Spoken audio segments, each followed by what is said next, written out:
Hello everyone.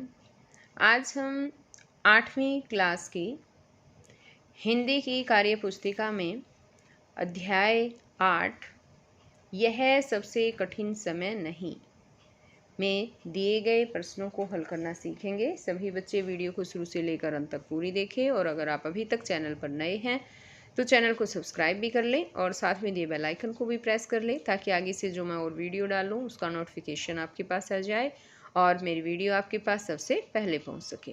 तो देखिए, एक बार शुरुआत करते हैं। यहाँ पर हमारा पाठ 8वां है, यह सबसे कठिन समय नहीं, और इसमें यहाँ पर दिया है क्वेश्चन नंबर 1।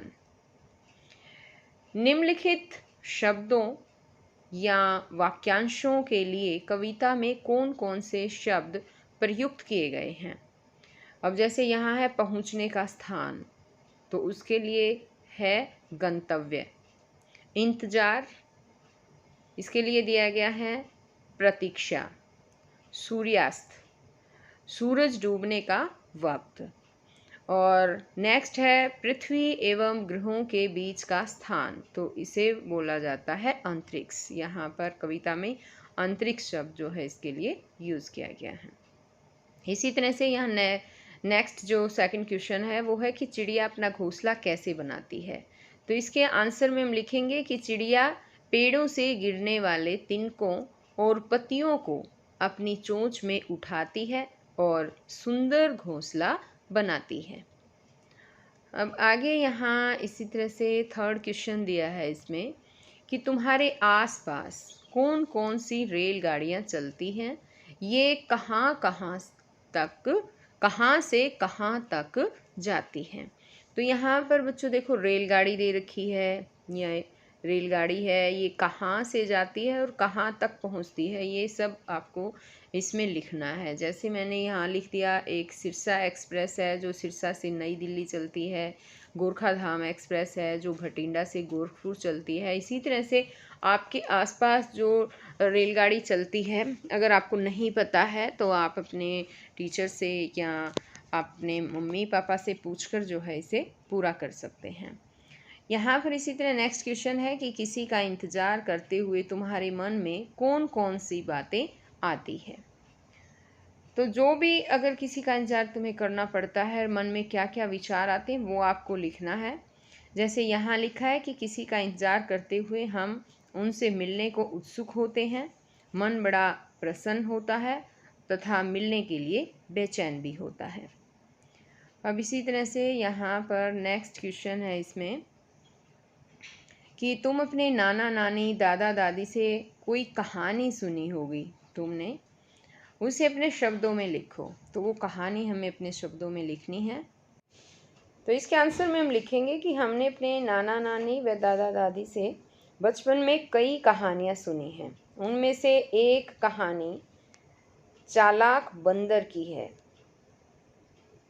दो बिल्लियाँ एक रोटी के टुकड़े के लिए आपस में लड़ती हैं, तो बंदर कहता है कि मैं तुम्हें रोटी बराबर बराबर बांट देता हूँ, और वह बंदर रोटी के टुकड़े करते करते चालाकी से सारी रोटी खुद खा जाता है। तो इस तरह से ये कहानी हो गई एक। तो और बच्चों, आपने अपने दादा दादी या नाना नानी से अलग से भी काफ़ी कहानियाँ सुनी होगी, उसी में से कोई एक कहानी आपको यहाँ पर लिखनी है। नेक्स्ट क्वेश्चन इसमें है कि अंतरिक्ष के पार अथवा दुनिया की खबरों का पता हमें कैसे चलता है। तो इसमें है कि अंतरिक्ष के पार की दुनिया केवल कवि की कल्पना है। कवि की कल्पना के आधार पर अंतरिक्ष के पार की दुनिया से एक बस आती है जो बचे हुए लोगों की खबर लाती है। अब इसी तरह से यहाँ पर नेक्स्ट क्वेश्चन है इसमें कि अभी भी दबा है चिड़िया की चोंच में तिनका। इस वाक्य को गद्य के रूप में इस प्रकार लिख सकते हैं कि चिड़िया की चोंच में अभी भी तिनका दबा है। इसी प्रकार निम्नलिखित काव्यांशों को गद्य रूप में लिखो। तो यहाँ है, जैसे इसमें दिया है कि अभी भी एक रेलगाड़ी जाती है गंतव्य तक, तो इसे हम लिख सकते हैं कि एक रेलगाड़ी अभी भी गंतव्य तक जाती है।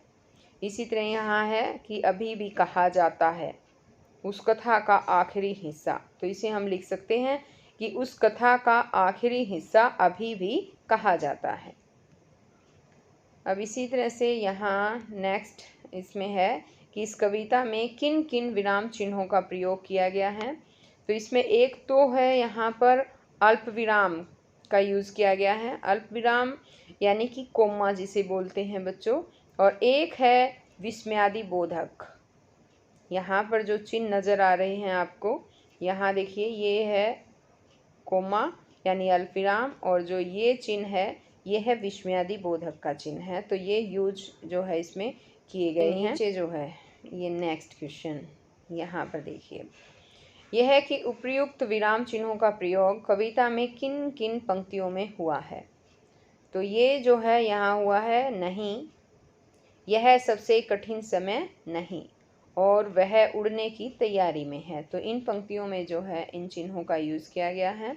जैसा कि आप यहाँ पर देख रहे हैं, ये अल्प विराम का यूज़ किया गया है यानी कोमा, और यहाँ इसके अंत में जो है ये यहाँ देखिए विस्मयादि बोधक चिन्ह का प्रयोग किया गया है। अब इसमें नेक्स्ट यहाँ पर है इसमें कि इन्हीं विराम चिन्हों का प्रयोग करके एक एक वाक्य बनाओ। तो जैसे इसमें बना रखा है, रमेश, सुरेश और महेश स्कूल जा रहे हैं, और दूसरा वाक्य है वाह कितना सुंदर फूल है। तो यहाँ पर जब हम देखते हैं सुरेश, ये रमेश और सुरेश के बीच में कोमा यूज़ किया गया है यानी अल्प विराम का यूज है, और वाह जो है इसके बाद यहाँ पर जो है वाह के बाद यहाँ देखिए ये विस्मयादि बोधक चिन्ह का प्रयोग किया गया है। अभी इसी तरह से यहाँ नेक्स्ट है, इसमें यहाँ पर देखिए यह है कि हिमालय पहाड़ पर अल्मोड़ा नाम की एक बस्ती है, उसमें एक बड़े मियाँ रहते थे, उनका नाम था अब्बू खान। उन्हें बकरियां पालने का बड़ा शौक था, बस एक दो बकरियां रखते, दिन भर उन्हें चराते फिरते और शाम को घर में लाकर बांध देते। अब्बू गरीब थे और भाग्य भी उनका साथ नहीं देता था। उनकी बकरियां रस्सी तुड़ाकर भाग जाया करती थी। पहाड़ पर एक भेड़िया रहता था, वह उन्हें खा जाता था। मगर अजीब बात यह है कि न अब्बू खान का प्यार, न शाम के दाने का लालच और न भेड़िए का डर उन्हें भागने से रोकता। उन्हीं बकरियों में एक चांदनी नाम की बकरी थी, जिससे अब्बू को इतना अधिक प्यार था कि वे उसे किसी भी कीमत पर बेचने को तैयार न थे। तो ये जो ऊपर हमने कहानी पढ़ी है, इसमें कहा है कि कहानी के अंश में आए सर्वनामों को छांटो और यह भी लिखो कि उनका किसके लिए उपयोग हुआ है। तो यहाँ पर बच्चों आपको ध्यान देना है, सबसे पहले तो आपको ये जानना है कि सर्वनाम क्या होते हैं। जब आपको पता होगा सर्वनाम क्या होते हैं तभी आप छांट पाएंगे, है ना। तो सर्वनाम जो है बच्चों वो ऐसे शब्द होते हैं जो हम संज्ञा के स्थान पर यूज करते हैं। अब आपको संज्ञा का भी पता होना चाहिए। संज्ञा क्या होती है? संज्ञा होती है किसी भी व्यक्ति, वस्तु, स्थान का नाम, यानी किसी भी चीज़ का नाम है उसको संज्ञा कहा जाता है। और जो शब्द संज्ञा के स्थान पर आते हैं वो सर्वनाम कहलाते हैं। जैसे अब मैं यहाँ पर एक उदाहरण ले लेती हूँ कि राम स्कूल जाता है, ठीक है। ये उदाहरण हम ले लेते हैं, राम स्कूल जाता है। अब आगे जैसे कहती हूँ राम पढ़ता है। अब आगे जैसे है राम को खेलना पसंद है। मान लो ये ले लिया, जैसे मैंने एग्जाम्पल, सिंपल से एग्जाम्पल मैंने लिए हैं यहाँ, खेलना पसंद है। अब ये वाला एग्जाम्पल मान लो मैंने ले लिया, तो बार बार हम क्या कर रहे हैं, किसका नाम यूज़ कर रहे हैं? राम। राम स्कूल जाता है, राम पढ़ता है, राम को खेलना पसंद है। तो बार बार राम ना लेने की बजाय राम यहाँ पर क्या है? राम संज्ञा शब्द है। राम कौन सा शब्द है? यहाँ संज्ञा शब्द है। तो इस बार बार हम राम राम राम लेने की बजाय क्या कर सकते हैं? पहले बार तो हम राम का ले लेंगे कि राम स्कूल जाता है, ये ठीक है। दूसरी बार राम की जगह हम क्या शब्द लेंगे, वह। इसकी जगह हम कह सकते हैं कि वह पढ़ता है। राम को खेलना पसंद है, तो उसकी जगह हम कह सकते हैं उसको खेलना पसंद है। राम को की जगह उसको लिखते हैं। तो ये क्या हो गया, ये जो शब्द है यहाँ पर, जो वह शब्द दिया गया है यहाँ, ये वह शब्द है या उसको शब्द हैं, ये जो है ना बच्चों, ये सर्वनाम है। तो अब आपको पता चल गया ना सर्वनाम क्या होता है। तो अब देखिए एक बार हम अब इसमें से छांटेंगे कि कौन कौन से इसमें सर्वनाम आए हुए हैं। अब जैसे यहाँ पर है, स्टार्टिंग में जब हम लेते हैं तो यहाँ उसमें आया है, ये उसमें यहाँ पर है, एक है जैसे ये उनका और उन्हें, ये उन्हें शब्द हैं। अब आगे जब हम चलते हैं तो इसमें देखेंगे यहाँ फिर उनका आया है, ये भी, ये उनकी आया है, ये सर्वनाम है इसमें। और है उन्हें, ये सर्वनाम है। और नेक्स्ट जब देखते हैं उन्हीं, तो ये भी सर्वनाम है। और आगे हम उसे, यहाँ देखिए उसे दे रखा है, तो ये भी सर्वनाम। तो इस तरह से ये सर्वनाम आए हुए हैं। मैंने यहाँ पर इनमें छांट कर लिख भी रखे हैं, इसे ध्यान से देखिए। इसमें है जैसे उसमें अल्मोड़ा के लिए आया है, उनका अब्बू खान के लिए आया है, उन्हें अब्बू खान के लिए आया है, उनकी, उसके लिए ये भी अब्बू खान के लिए है। वह शब्द जो है सर्वनाम जो हो भेड़िए के लिए आया है, जिससे चांदनी के लिए है, वे अब्बू खान के लिए प्रयोग हुआ है, और उसे जो है वो चांदनी। तो इस तरह से हमने इसे कंप्लीट कर दिया है।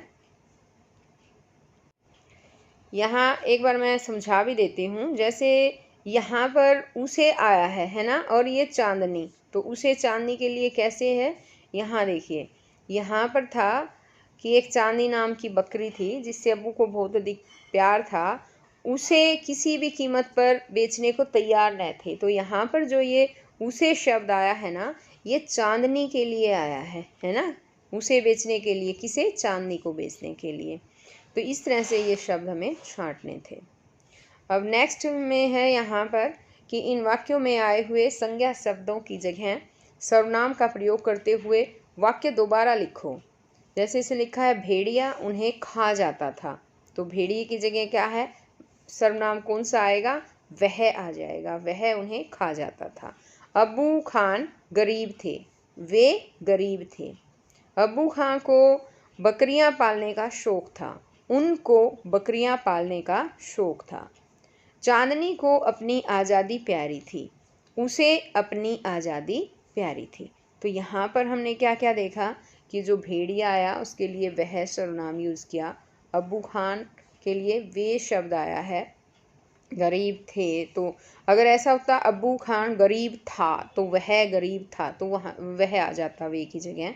अब यहाँ पर भी अब्बू खान को, तो इसकी जगह उनको जो है सर्वनाम यहाँ पर आ गया है।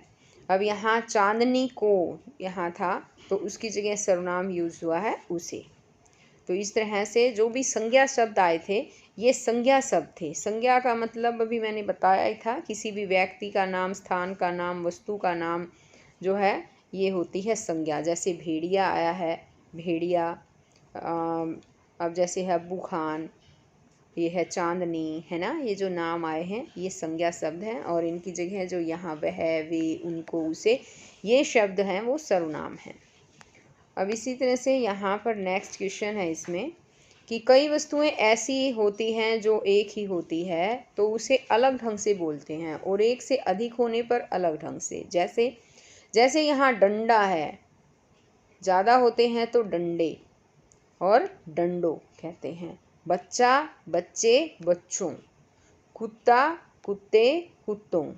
कपड़ा, कपड़े, कपड़ों। शीशा, शीशे, शीशों, ऐसे बोलते हैं।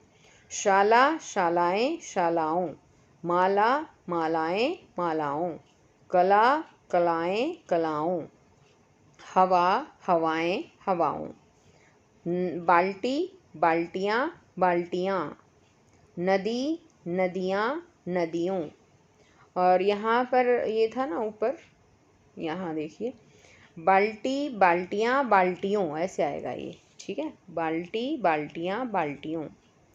अब इसी तरह से यहाँ है नदी, नदियाँ, नदियों, राखी, राखियाँ, राखियों, रानी, रानियाँ, रानियों, सखी, सखियाँ, सखियों। अब नेक्स्ट इसमें है कि इन शब्दों के अलग अलग रूपों से वाक्य बनाओ। तो यहाँ पर देखिए कुछ वाक्य भी बनाए गए हैं। ये वाक्य आप जो हैं पढ़िए, ये वाक्य आपको खुद पढ़ने हैं। जैसे एक मैं बता देती हूँ, मैंने डंडे से कुत्ते को पीटा, मैंने डंडों से भेड़िए को पीटा। तो इस तरह से वाक्य जो हैं यहाँ बना रखे हैं, अलग अलग रूपों में है यहाँ पर। तो इसी तरह से आप भी अपनी कॉपी में इन्हें बनाइए, पढ़िए और अपनी कॉपी में लिखिए। आज का पाठ ये यहीं पर ख़त्म हो रहा है। फिर हम नेक्स्ट मिलेंगे अगली वीडियो में अगले लेसन के साथ। तब तक के लिए बाय।